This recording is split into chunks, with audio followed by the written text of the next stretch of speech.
এবার আমরা চোখ রাখবো বাংলাদেশের খবরে। আওয়ামী লীগকে নিষিদ্ধ করা হবে কি না তা আলোচনার আবহে একটি অডিও প্রকাশ করলো আওয়ামী লীগ। সেই অডিওর সত্যতা অবশ্যই যাচাই করেনি আর প্লাস নিউজ। অডিওটি ডেনমার্কের আওয়ামী লীগের টেলি কনফারেন্স করে ফেসবুকে দাবি করা হয়েছে, যেখানে নেত্রী শেখ হাসিনাকে বলতে শোনা গিয়েছে ছাত্র আন্দোলন চলার সময় তিনি কাউকে গুলি করার নির্দেশ দেননি। এই আন্দোলনে হত্যাকাণ্ড নিয়ে তার আমলে শুরু হওয়া বিচার বিভাগীয় তদন্ত বন্ধ করা নিয়েও প্রশ্ন তোলা হয়েছে ওই অডিওটিতে। অডিওটি ভাইরাল হতেই চাঞ্চল্য ছড়িয়েছে বাংলাদেশে।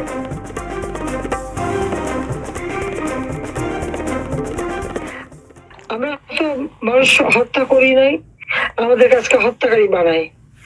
আমি জুডিশিয়াল কমিটি করে দিয়েছিলাম, এনকোয়ারি কমিটি। কোন সরকার যদি হত্যাকাণ্ড করে তাহলে কি সে জুডিশিয়াল কমিটি করে? যখনই 6 গেল আমি সাথে সাথে জুডিশিয়াল এনকোয়ারি কমিটি করে দিলাম। আরো মানুষ মারা গেল, আমি 3 সদস্য বিশিষ্ট জুডিশিয়াল এনকোয়ারি কমিটি করলাম। কমিটি সেই এনকোয়ারি করা শুরু করলো, এমনকি রংপুরও ভিজিট করলো, সব জায়গায় গেল। তার সেই এনকোয়ারি কিন্তু ইউনূস বন্ধ করে দিল।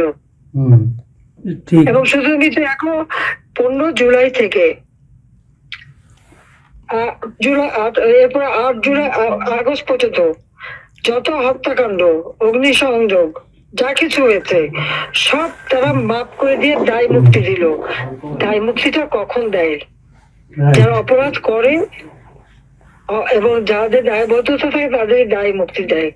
তাদের কোনো বিচার করা যাবে না, তাদের বিরুদ্ধে মামলা করা যাবে না। কেন? কারণ ইউনূসের কথায় তারা এই হত্যাকাণ্ড চালিয়েছে এবং সেটা তারা বলছে। এবং জঙ্গিদের সাথে আজকে হলি আর্টিজানে মানুষ মারা গেছে, সেই জঙ্গিদের বিচার হয়েছে, তাদেরকে ছেড়ে দিচ্ছে।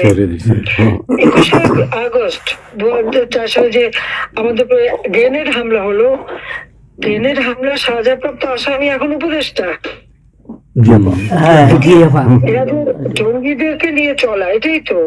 এবং সে তো নিজে স্বীকার করলো যে এটা কোনো গণঅভ্যুত্থান না, কিছু না, এটা হলো তার মেটিকুলাসলি ডিজাইন করা একটা আন্দোলন, যে তার মাস্টার মাইন্ড সে করছে, সেই প্ল্যান করে এই ঘটনাগুলি ঘটাইছে। তার মানে এখানে তো নিজেই বলছে যে ছাত্র আন্দোলন বা জনগণ আন্দোলন না। তার মানে সে একেবারে প্রকৃতপক্ষে একটা সন্ত্রাসী কর্মকাণ্ড এই ইউনূস এদেরকে নিয়ে করছে। সাধারণ ছাত্রছাত্রী যারা, আমার দুঃখ লাগে এখানে যে এদের এই সমস্ত মিথ্যা অপপ্রচার বিভ্রান্ত হয়ে সমস্ত সাধারণ ছাত্রছাত্রীদের সাথে যুক্ত হয়েছিল। আজকে আমি সাধারণ ছাত্রছাত্রীদেরকেই বলবো, তোমাদেরও চাই তোমরা তাদের খবর দাও যে এখন তো তাদের কাছে স্পষ্ট এরা কিনার গ্রুপ।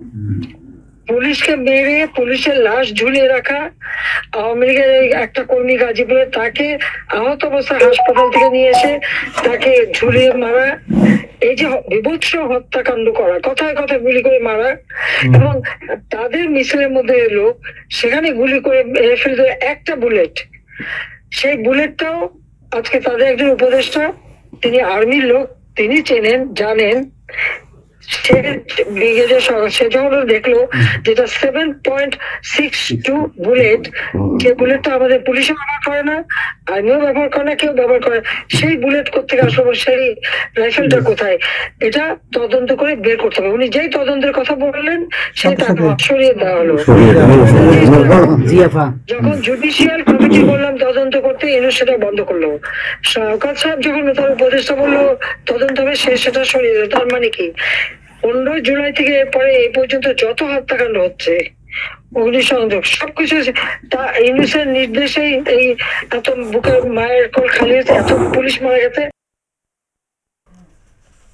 আমরা এই নিয়েই কথা বলবো। আমাদের সঙ্গে রয়েছেন বিশিষ্ট আন্তর্জাতিক সম্পর্ক বিশেষজ্ঞ অধ্যাপক রাজাগোপাল ধর চক্রবর্তী। রাজাগোপাল বাবু, ঠিক যে অডিও টেপ, যদিও এই অডিও টেপের সত্যতা আমরা যাচাই করিনি, যেখানে শেখ হাসিনা দাবি করছেন কোনো রকমভাবে কোনো নির্দেশ দেওয়া হয়নি ছাত্র আন্দোলনের ওপর গুলি চালাতে। 1, 2, জুডিশিয়াল যে সমস্ত ইনভেস্টিগেশন হচ্ছিল এবং জুডিশিয়াল যে কমিটি গঠন করা হয়েছিল সেগুলোকে মোহাম্মদ ইউনূস এসেই বন্ধ করে দিয়েছেন। আমি যদি সেগুলোকে নির্দেশ দিতাম, আমি যদি ওই রকমভাবে হত্যাকাণ্ড সংগঠিত করতাম, তাহলে নিশ্চয়ই আমি জুডিশিয়াল কমিটি করতাম না। এই দুটি কথাই কিন্তু বলেছেন অত্যন্ত গুরুত্বপূর্ণ। কি বলবেন? হ্যাঁ, দেখুন, গলাটা শেখ হাসিনারই লাগছে, কিন্তু আজকাল তো নানান ভাবে এগুলো করা যায়। আমি জানি সত্য মিথ্যে আপনার মতন আমিও বলতে পারবো না, তবে ধরেই নেওয়া যাক যে এটা অরিজিনাল টেপ, এটা মানে এটা কোনো ধরনের ম্যানিপুলেশন হয়নি, কোনো ধরনের ইন্টারপোলেশন হয়নি, তাহলে বোঝাই যাচ্ছে যে এই প্রথম বোধহয় আত্মপ্রকাশ করেছে।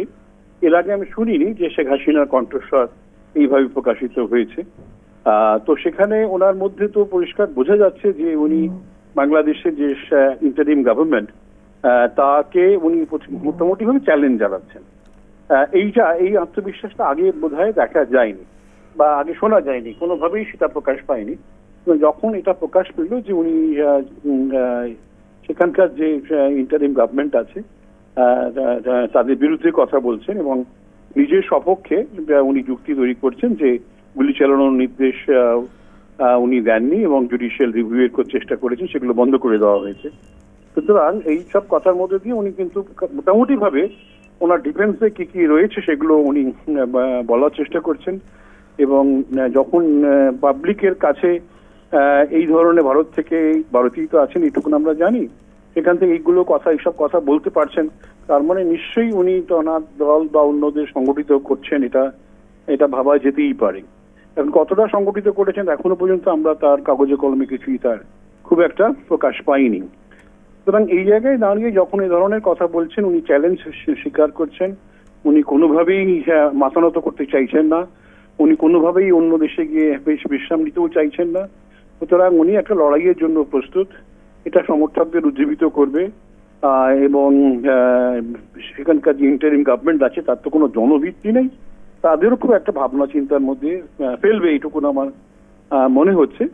তো যেখান থেকে উনি করুন না কেন, যে বার্তা খুব ক্লিয়ার যে উনি পরিষ্কার যে সরকার আছেন তার কাজকর্মের সঠিক বলে মনে করছেন না এবং উনি সময়ের অপেক্ষা আছেন কবে উনি এর প্রত্যুত্তর দিতে পারবেন। হ্যাঁ, আজকের এই দিনটা কতটা গুরুত্বপূর্ণ এবং এই সময়টা কতটা গুরুত্বপূর্ণ রাজাগোপাল বাবু, যেখানে 2018 পর সম্ভবত আজকে সেনা কুঞ্জের অনুষ্ঠানে যাবেন বেগম খালেদা জিয়া, এটাও যেমন একটা গুরুত্বপূর্ণ। অপরদিকে সার্জিস আলম বলছেন যে আওয়ামীর পুনর্বাসনে উদ্যোগ নিলে ইতিহাস গণশত্রু হিসেবে চিহ্নিত করবে, অর্থাৎ কোনোভাবেই তাদেরকে যেন ফিরিয়ে না নিয়ে আসা হয় এবং তারা যেন নির্বাচনে অংশগ্রহণ না করে, এরকম একটা তোপ কিন্তু দেখেছেন এবং সেটা সোশ্যাল মিডিয়ায় মোহাম্মদ সার্জিস আলম। এই পুরো বিষয়টাকে কিভাবে দেখছেন? না দেখুন, মানে আর্মি হেডকোয়ার্টার্সে বিএনপির পক্ষ থেকে যাওয়া হচ্ছে, এগুলো মানে অনেকটা রুটিন ব্যাপার। বেগম জিয়ার হাজব্যান্ডও একসময় বাংলাদেশ সর্বময় কর্তা ছিলেন, তো এক্স সার্ভিসম্যান, তো ওনার ফ্যামিলি থেকেই উনি রয়েছেন, সুতরাং তার যাওয়ার অধিকার আছে এবং বিরোধী দল নেতা হিসেবে ওনার আর্মির সঙ্গে যোগাযোগের নিশ্চয়ই অধিকার আছে। তার মানে এই নয় যে, আমার মনে হয় না যে বিএনপির সঙ্গে আর্মি কোনো আঘাত করার চেষ্টা করছে এই মুহূর্তে, সেটা নাও হতে পারে। ওনার যে যোগাযোগ আছে তার মাধ্যম দিয়ে হতে পারে, বা উনি কোনো উন্মুক্ত প্ল্যাটফর্মে সেখানে যেতে চাইছেন, আর্মির সঙ্গে কথা বলতে চাইছেন, আর্মি হয়তো সব দলের সঙ্গে একটা ডায়ালগ করতে চাইছে এবং এই মুহূর্তে যারা যদি কেউ নির্বাচন পায় সেটা বিএনপি চাইবে এবং বিএনপির আগ্রহ যথেষ্ট বেশি যে নির্বাচন হওয়ার ক্ষেত্রে, কারণ আওয়ামী লীগ অনেকটাই বিধ্বস্ত। যদি বাংলাদেশের সংবিধানে যে 123 নম্বরের 3 ধারায় পরিষ্কার বলা আছে কোনো পার্লামেন্ট রিজলিউশন হয়ে গেলে 90 দিনের মধ্যে নির্বাচন করতে হবে, বাংলাদেশের সংবিধানের থেকেও ধার ধারে না। তো যাই হোক না কেন, যে এই যে জায়গায় রয়েছে, তো এটাতে স্বার্থটা অনেক বেশি বিএনপির। তারা যদি আর্মি থেকে স্বেচ্ছাও গিয়ে থাকেন, তারা মনে করছেন এই রাইট টাইম, তাড়াতাড়ি নির্বাচন করানোর প্রয়োজন আছে, যাকে পারো বুঝিয়ে তাড়াতাড়ি নির্বাচন করো। কিন্তু ইউনূস সাহেব কোনো টেলিভিশনে বা সাক্ষাৎকারে বলছেন যে সংস্কার না করে নির্বাচন করাটা বোকামি হবে, সেইটা কতটা বাংলাদেশের পক্ষে কার্যকরী হবে সেটা উনি জানেন না। অর্থাৎ উনি দীর্ঘমেয়াদী পরিকল্পনায় থাকতে চাইছেন, অনেকদিন ক্ষমতা ধরে রাখতে চাইছেন। এবং এই জায়গায় দাঁড়িয়ে বাংলাদেশের ঘটনা প্রতিদিনই মানে পরিবর্তন হবে বলে আমার ধারণা। আর যারা বলছেন যে শেখ হাসিনাকে পার্টিটাকে ব্যান করে দাও, তারা মোটামুটি বোঝা যাচ্ছে যে এই যে গণতন্ত্রে তাদের খুব একটা আস্থা নেই। গণতান্ত্রিক যদি আস্থা থাকতো তাহলে ব্যান করার প্রশ্ন আসতো না, তাহলে তো গণতান্ত্রিক লড়াইয়ে তারা জিতে আসার কথা বলতে পারতো, কিন্তু সেটা তারা বলছে না। ব্যানিং এর কথা আসছে, ক্ষমতায় ইন্টারিম গভর্নমেন্টের ক্ষমতাটাকে ব্যবহার করতে চাইছেন। সেগুলো আগামী দিনে কতটা টিকবে আমি জানি না। এই মুহূর্তে বাংলাদেশের অস্থির অবস্থা চলছে, সংবিধান কেউই মানছে না, সংশোধিত সংবিধানের কোথাও প্রভিশন নেই ইন্টারিম গভর্নমেন্টের। এবং সব মিলিয়ে আমি বলবো যে অস্থিরতা চলছে সেটা কিছুটা থেকে বেরিয়ে আসতে পারলেই বাংলাদেশে কোন দিকে যাবে তার একটা পরিষ্কার ধারণা পাওয়া যাবে। হ্যাঁ, ধন্যবাদ। আমাদের সঙ্গে থাকবার জন্য কথা বলছিলাম বিশিষ্ট আন্তর্জাতিক সম্পর্ক বিশেষজ্ঞ অধ্যাপক রাজাগোপাল ধর চক্রবর্তীর সঙ্গে। আপনাদেরকে আরও একবার জানিয়ে রাখি, বাংলাদেশের প্রাক্তন প্রধানমন্ত্রী শেখ হাসিনার একটি অডিও টেপ যেটি প্রকাশ্যে এসে, যে অডিও টেপে তিনি পরিষ্কার দাবি করছেন যে কোনো রকমভাবে ছাত্র আন্দোলনের ওপর গুলি চালাবার কোনো নির্দেশ তিনি কিন্তু দেননি। এরই পাশাপাশি তিনি দাবি করেছেন যে জুডিশিয়াল কমিটি গঠন করা হয়েছিল তার আমলে বিভিন্ন হত্যাকাণ্ডের জন্য তার তদন্ত করতে, সেইগুলো কিন্তু মোহাম্মদ ইউনূসের সরকার বন্ধ করে দিয়েছে। যদি শেখ হাসিনাই সেগুলি সংগঠিত করতেন তাহলে নিশ্চয়ই সেগুলি বন্ধ করতেন না, তাহলে সেটা কেন বন্ধ করে দেওয়া হলো? আমাদের সঙ্গে এই মুহূর্তে রয়েছেন প্রাক্তন সেনাকর্তা কর্নেল সৌমিত্র রায়। কর্নেল সৌমিত্র রায়, গুড আফটারনুন। যে ঘটনা ঘটছে, একটি অডিও টেপ সামনে এসছে, যে অডিও টেপে শেখ হাসিনা পরিষ্কার বলছেন বাংলাদেশে ছাত্র আন্দোলনের ওপর কোনো গুলি চালাবার নির্দেশ তিনি দেননি। একদম আওয়ামী লীগের যে ফেসবুক পেজ, সেই ফেসবুক পেজে পরিষ্কার এই অডিও টেপের দাবি করা হয়েছে এবং মোহাম্মদ ইউনূসকেই এই জায়গায় দাঁড়িয়ে তিনি দাবি করছেন পরোক্ষভাবে। কি বলবেন? প্রবীর, আমার মনে হয় উনি যা বলছেন তার মধ্যে একটা সত্যতা আছে। এখন প্র্যাকটিক্যালি যখন এই ধরনের ক্রাউড বা মব কোনো জায়গায় আক্রমণ করে বা কোনো প্রপার্টি ডিস্ট্রয় করে, তখন আমি সিস্টেমটা একটু বলি, তাহলে লোকে বুঝতে পারবে হয়তো উনি যা বলছেন কথাটার মধ্যে একটা সত্যতা আছে। দেখো, ধরো একটা ৫,০০০-এর একটা ক্রাউড, তারা জড়ো হয়েছে ঢাকার মেট্রো স্টেশনটাকে জ্বালিয়ে দেবে। সেই ক্রাউডের মধ্যে থাকে কিছু লিডার, সেই ক্রাউডের মধ্যে থাকে কিছু মিসক্রিয়েন্ট, সেই ক্রাউডের মধ্যে থাকে কিছু রায়টার, সেই ক্রাউডের মধ্যে থাকে কিছু তামাশবিন, মানে যারা হাল্লাগুল্লা দেখতে চায়। এই ক্রাউডটা যখন পুলিশ তাদের স্টপ করার চেষ্টা করে, তখন এই ক্রাউডের থেকে যারা মিসক্রেন্ট বা যারা ওই ধরনের অস্ত্রশস্ত্র ক্যারি করে, ধরো বম ক্যারি করছে, পেট্রোল বম, গাঁইতি, বেলচা, লোহার রড, বাঁশ, তারা ওই পুলিশের ওপরে আক্রমণ করে একটা সাইড। তখন ওই ক্রাউডটা মবে কনভার্ট হয়ে যায়। মব তার মানে তার মধ্যে কোনো লিডারশিপ থাকে না, তার মধ্যে কোনো কন্ট্রোল থাকে না, তারা একমাত্র এইম থাকে যে তারা কিভাবে ওই অবজেক্টটাকে ডিস্ট্রয় করবে। তা এই ধরনের ঘটনা জুলাই আগস্টে পুরো ঢাকার মধ্যে হয়েছে। তারা মেট্রো স্টেশনকে জ্বালিয়ে দিয়েছে, তারা এলিভেটেড কমিউনিকেশন সিস্টেমকে ডিস্ট্রয় করে দিয়েছে, Dhaka TV station, Dhaka all radio, তারপর ইভেন ঢাকা কালীবাড়িতে তারা জড়ো হয়েছিল। কালীবাড়িতে একটা আগুন টাগুন এই সমস্ত ব্যবস্থা করেছিল। যখন এই ধরনের একটা ঘটনা ঘটে, তখন যে লোকাল পুলিশ কমান্ডার থাকে, নট নেসেসারি দ্যাট এটা শেখ হাসিনার অর্ডার চাই, লোকাল পুলিশের যে কন্ট্রোল করার অথরিটি থাকে, ধরো এসপি বা ডিএসপি, তাদের উপরে অলরেডি চলে যায় কি তোমরা যেভাবে পারো এই মবকে কন্ট্রোল করো। এবারে মব যখন পুলিশের উপর আক্রমণ করে, পুলিশের থেকে ওয়েপন ছিনতাই করছে, পুলিশকে পিটাই করছে, তাদের হেলমেট খুলে ফেলে দিচ্ছে, একটা ইন্টারন্যাশনাল ল আছে, রাইট অফ সেলফ ডিফেন্স। ওই রাইট অফ সেলফ ডিফেন্সের ওপরে বেস করে কিন্তু পুলিশ গুলি চালাতে পারে। কিন্তু নর্মালি বলে ইউজ অফ মিনিমাম ফোর্স, তার মানে গুলি পায়ে মারবে, গুলি হাতে মারবে, গুলি মারার জন্য মারবে না। কিন্তু যখন মব পুলিশের ওপর আক্রমণ করে বা সিকিউরিটি ফোর্সের ওপর আক্রমণ করে, তখন ওই এম করে পায়ে আর হাতে মারা যায় না, পুলিশ তখন গুলি চালাবে। এবারে যখন এই ঘটনাগুলো হয়ে যায়, তারপর নর্মালি একটা জুডিশিয়াল ইনকোয়ারি করতে হয়। এখন শেখ হাসিনা কিন্তু বলছেন যে আমি এই যত ফায়ারিং হয়েছে এই ফায়ারিং এর জুডিশিয়াল ইনকোয়ারি অর্ডার করেছিলাম, আর জুডিশিয়াল ইনকোয়ারি হতো। কিন্তু এই 5 আগস্টের পরে যখন এই মোহাম্মদ ইউনূসের গভর্নমেন্ট এলো, তারা জুডিশিয়াল ইনকোয়ারি করতে দেয়নি। তা এটার মধ্যে একটা সত্যতা আছে। আরেকটা ঘটনা আমি না বলে পারছি না, যখন এই জুলাই মাসে এই সব হচ্ছিল, চট্টগ্রামের যে সব থেকে স্ট্রং প্রিজন, সেই প্রিজনের মধ্যে বহু অত্যাধুনিক অস্ত্র শস্ত্র ছিল, Chinese made, bazookas, rocket launcher, Chinese machine gun. হঠাৎ করে ওই জেল ভেঙে যারা এই সমস্ত অস্ত্র শস্ত্র চালাতে জানে, তারা এই অস্ত্র নিয়ে ওখানে একটা রীতিমতো যুদ্ধ শুরু হয়ে গিয়েছিল পুলিশের সঙ্গে। প্রচুর ফায়ারিং হয়েছে। আর তুমি অবাক হয়ে যাবে প্রবীর, ওই অস্ত্রাগারের সামনে অ্যাজ এ ট্রফি একটা এপিসি মানে আর্মার্ড পার্সোনাল ক্যারিয়ার রাখা আছে। সেটা স্টিলের তৈরি, ওটা পাকিস্তানের এই যুদ্ধের একটা সোভেনিয়ার হিসাবে রাখা আছে। সেই আর্মার্ড পার্সোনাল ক্যারিয়ারের ওপরে গুলির দাগ, রকেট লঞ্চারের দাগ, মানে এত ফায়ারিং হয়েছে। সেটা এই ধরনের ঘটনাগুলোকে কিন্তু মিডিয়া জানায়নি।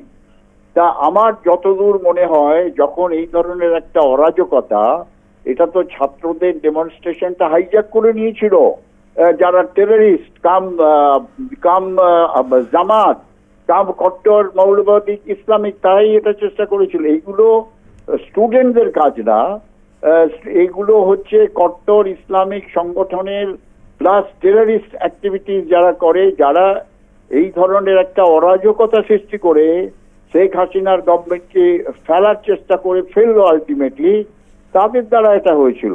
তা এটা বললে ভুল হবে যে শেখ হাসিনা অর্ডার করেছিল ফায়ারিং এর, যার জন্য 300 লোক মারা গেছে, তাদের কোনো হিসেব নেই, কিছু নেই।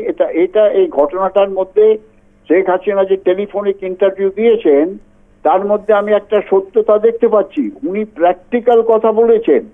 বাকি কি হয় কি পুলিশকে ভিক্টিমাইজ করে দেয় লোকে, যে পুলিশ ফায়ারিং করে মেরে দিয়েছে। পুলিশ কেন ফায়ারিং করতে যাবে? Unless their life is threatened, যে তার মানে রাইট অফ সেলফ ডিফেন্সে পুলিশ যদি ফায়ার করে, বা right of saving government property, police কিন্তু ফায়ার করতে পারে। সেখানে একদম হাইয়েস্ট গভর্নমেন্ট অথরিটির অর্ডার নেওয়ার কোনো দরকারই নেই।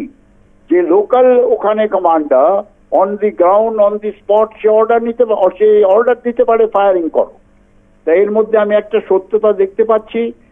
এটাকে অন্যভাবে ঘুরিয়ে যারা টেররিস্ট বা জামাত বা বিএনপি, তারা এটা অ্যাডভান্টেজ নিয়ে একটা মুভমেন্ট করছে যে 300 লোককে মেরে দিয়েছে হাসিনার লোক, এদের জুডিশিয়ালি এনকোয়ারি হোক, এই হোক তাই হোক, তাদের পানিশমেন্ট হোক।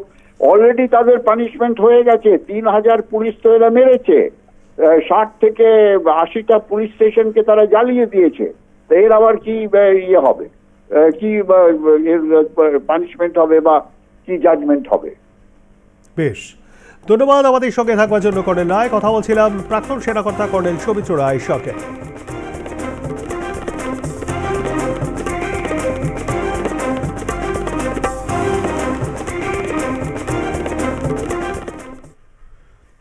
দু 2018 সালের পর ফের প্রকাশ্যে আছেন বেগম খালেদা জিয়া। সশস্ত্র বাহিনী দিবস উপলক্ষে আজ বৃহস্পতিবার সেনাকুঞ্জে যাচ্ছেন বিএনপি চেয়ারপারসন।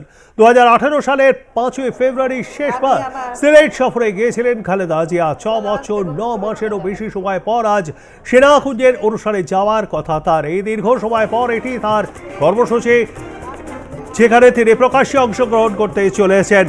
বিএনপি চেয়ারপারসনের একান্ত ব্যক্তিগত সহকারী এপি আব্দুল সাত্তার জানিয়েছেন, সেনাবাহিনীর সর্বোচ্চ পর্যায় থেকে খালেদা জিয়াকে আমন্ত্রণ জানানো হয়েছে। বৃহস্পতিবার বিকেল 3টে নাগাদ গুলশানের বাসভবন থেকে রওনা দেবেন বেগম খালেদা জিয়া।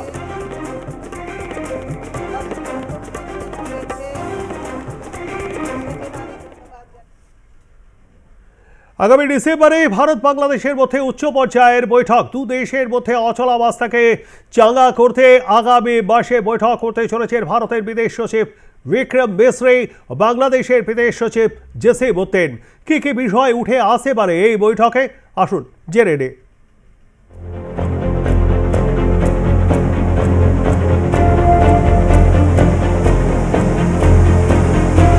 ছাত্র জনতার অভ্যুত্থানের মুখে বাংলাদেশের প্রধানমন্ত্রী শেখ হাসিনার দেশত্যাগ এবং পরবর্তীতে ভারতে আশ্রয় নেওয়ার পর থেকেই বাংলাদেশ ভারত রাজনৈতিক সম্পর্ক অচল অবস্থার মধ্যে পড়ে। হাসিনার দেশত্যাগ ও ভারতে আশ্রয়ের জেরে দুদেশের মধ্যে গত 15.5 বছরের ঘনিষ্ঠতার ছন্দপতন ঘটে। ঝিমিয়ে পড়া সেই সম্পর্ককে চাঙ্গা করতে এই অচলাবস্থা নিরসনের লক্ষ্যে এবার পা বাড়াতে চলেছে দুই দেশকে। সম্প্রতি দুই দেশের বিদেশ মন্ত্রীদের মধ্যে একটি সংক্ষিপ্ত আলোচনা হয়। এবার ঢাকায় ভারত বাংলাদেশ উচ্চ পর্যায়ের বৈঠক অনুষ্ঠিত হতে যাচ্ছে আগামী ডিসেম্বরে। আওয়ামী লীগ সরকারের পতনের পর এটি হবে ঢাকা ও নয়াদিল্লির মধ্যে প্রথম উচ্চ পর্যায়ের সরকারি বৈঠক। এই বৈঠকে বাংলাদেশ শেখ হাসিনার প্রত্যার্পণ নিয়ে সরব হতে পারে, সে বিষয়ে উত্তর দিতে ইতিমধ্যে নিজেদের অবস্থান স্পষ্ট করে ফেলেছে ভারত। সম্প্রতি বাংলাদেশের প্রধান উপদেষ্টা মোহাম্মদ ইউনূস জাতির উদ্দেশ্যে দেওয়া ভাষণে হাসিনাকে দেশে ফেরানো ও হাসিনা সরকারের সব অপকর্মের বিচারের আশ্বাস দিয়েছেন। ফলে আগামী মাসের এই আলোচনায় হাসিনার প্রত্যার্পণ ইস্যুতে বিশেষভাবে আলোচনার দাবি জানাতে পারে বাংলাদেশ। ভারতের বিদেশ সচিব বিক্রম মিশ্রি ও বাংলাদেশের বিদেশ সচিব জসিম উদ্দিন এই বৈঠকে নেতৃত্ব দেবেন বলেই সূত্রের খবর। ডিসেম্বরের বৈঠকে দুদেশের অমীমাংসিত ইস্যুগুলি নিয়ে আলোচনার পাশাপাশি উঠতে পারে ভিসা প্রসঙ্গ। 5 আগস্ট হাসিনা সরকারের পতনের পর ভারত সরকার বাংলাদেশিদের ভিসা দেওয়াতে কঠোর নিষেধাজ্ঞা আরোপ করে দেয়।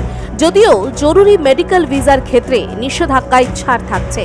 বাংলাদেশ চাইছে নয়াদিল্লি দ্রুত ভিসা ব্যবস্থা স্বাভাবিক করুক। বৈঠকে একদিকে যেমন ভারতের কাছে একাধিক ইস্যুতে হাত পাততে হচ্ছে বাংলাদেশকে, তেমন ঢাকার কাছেও হাত পাততে হবে নয়াদিল্লিকে। সংখ্যালঘুদের নিরাপত্তা থেকে বাংলাদেশে ভারতের প্রকল্পগুলির ভবিষ্যৎ। হাসিনা সরকারের পতনের পর থেকেই এসব নিয়ে উদ্বিগ্ন ভারত।